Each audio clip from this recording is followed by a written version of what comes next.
Hey, just wanted to show you what I do with all my tapes. I get these 16s. I like the Stanleys. I think they feel great in the palm.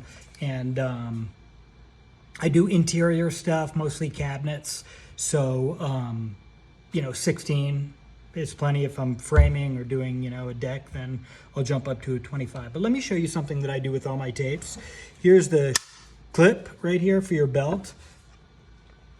I go ahead and I pop these off.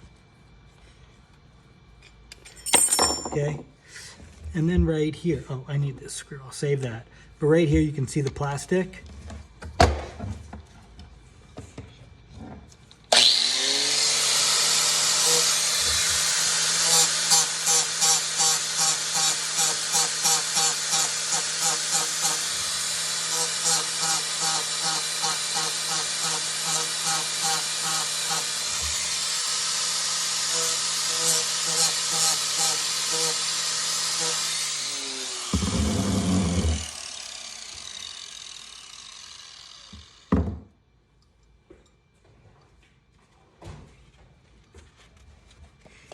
Just clean it up a little bit.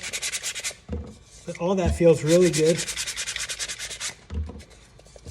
Brand new tape that I've now rendered useless for a belt clip, right? But stick with me, stay with me. Okay, there we go. So now it's a true tape where it's just either on either side, but you can't clip it on your belt. Doesn't matter for me. I just have my bags. Oops. And it just feels so much better when you have bags to get in. I can do it on either side. So you can't have your clip anymore, but if you ever do walkthroughs or you just need a tape, well, I've got a tape for that. But here's a little trick I do with all my tapes when I'm wearing bags. All right, hope that helps.